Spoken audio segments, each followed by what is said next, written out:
Complete Works of Swami Vivekananda. Volume 1. Lectures and Discourses.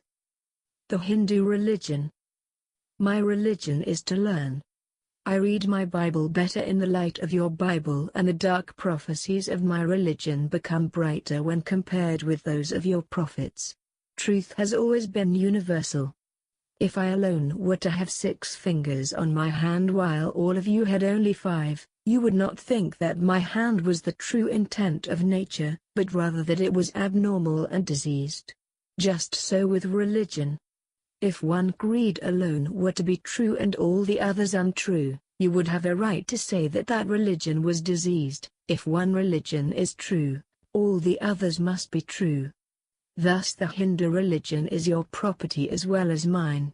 Of the 290 millions of people inhabiting India, only 2 millions are Christians, 60 millions Mohammedans, and all the rest are Hindus. The Hindus found their creed upon the ancient Vedas, a word derived from vid, to know. These are a series of books which, to our minds, contain the essence of all religion, but we do not think they alone contain the truths. They teach us the immortality of the soul. In every country and every human breast there is a natural desire to find a stable equilibrium, something that does not change. We cannot find it in nature, for all the universe is nothing but an infinite mass of changes. But to infer from that nothing unchanging exists is to fall into the error of the southern school of Buddhists and the Charvakas, which latter believe that all is matter and nothing mind, that all religion is a cheat, and morality and goodness, useless superstitions. The Vedanta philosophy teaches that man is not bound by his 5 senses. They only know the present, and neither the future nor the past. But as the present signifies both past and future, and all 3 are only demarcations of time, the present also would be unknown if it were not for something above the senses, something independent of time, which unifies the past and the future in the present. But what is independent? Not our body, for it depends upon outward conditions, nor our mind, because the thoughts of which it is composed are caused. It is our soul. The Vedas say the whole world is a mixture of independence and dependence, of freedom and slavery, but through it all shines the soul, independent, immortal, pure, perfect, holy. For if it is independent, it cannot perish, as death is but a change, and depends upon conditions. If independent, it must be perfect, for imperfection is again but a condition, and therefore dependent. And this immortal and perfect soul must be the same in the highest God as well as in the humblest man, the difference between them being only in the degree in which this soul manifests itself. But why should the soul take to itself a body? For the same reason that I take a looking glass, to see myself. Thus, in the body, the soul is reflected.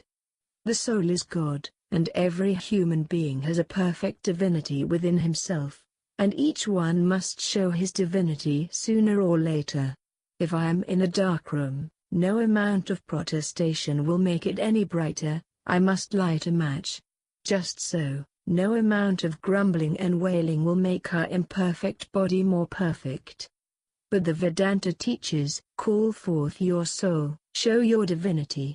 Teach your children that they are divine. That religion is a positive something and not a negative nonsense, that it is not subjection to groans when under oppression, but expansion and manifestation. Every religion has it that man's present and future are modified by the past, and that the present is but the effect of the past. How is it, then, that every child is born with an experience that cannot be accounted for by hereditary transmission? How is it that one is born of good parents, receives a good education and becomes a good man, while another comes from besotted parents and ends on the gallows? How do you explain this inequality without implicating God? Why should a merciful father set his child in such conditions which must bring forth misery? It is no explanation to say God will make amends, later on. God has no blood money.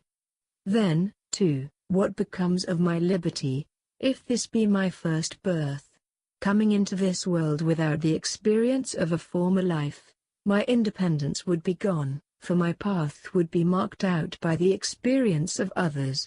If I cannot be the maker of my own fortune, then I am not free.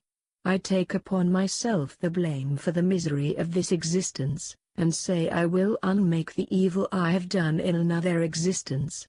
This, then, is our philosophy of the migration of the soul. We come into this life with the experience of another, and the fortune or misfortune of this existence is the result of our acts in a former existence, always becoming better, till at last perfection is reached. We believe in a God, the Father of the universe, infinite and omnipotent. But if our soul at last becomes perfect, it also must become infinite. But there is no room for two infinite unconditional beings, and hence we believe in a personal God, and we ourselves are He. These are the 3 stages which every religion has taken.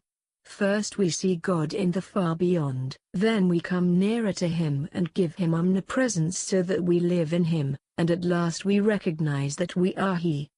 The idea of an objective God is not untrue. In fact, every idea of God, and hence every religion, is true, as each is but a different stage in a journey, the aim of which is the perfect conception of the Vedas. Hence, too, we not only tolerate, but we Hindus accept every religion, praying in the mosque of the Mohammedans, worshipping before the fire of the Zoroastrians, and kneeling before the cross of the Christians, knowing that all the religions, from the lowest fetishism to the highest absolutism, mean so many attempts of the human soul to grasp and realize the infinite, each determined by the conditions of its birth and association, and each of them marking a stage of progress. We gather all these flowers and bind them with the twine of love, making a wonderful bouquet of worship. If I am God, then my soul is a temple of the highest, and my every motion should be a worship, love for love's sake, duty for duty's sake, without hope of reward or fear of punishment. Thus my religion means expansion, and expansion means realization and perception in the highest sense. No mumbling words or genuflections. Man is to become divine, realizing the divine more and more from day to day in an endless progress. Summary of a lecture delivered before the Ethical Society, Brooklyn, at the Pouch Gallery in Clinton Avenue, on the 30th of December, 1894. Reproduced from the Brooklyn Standard Union.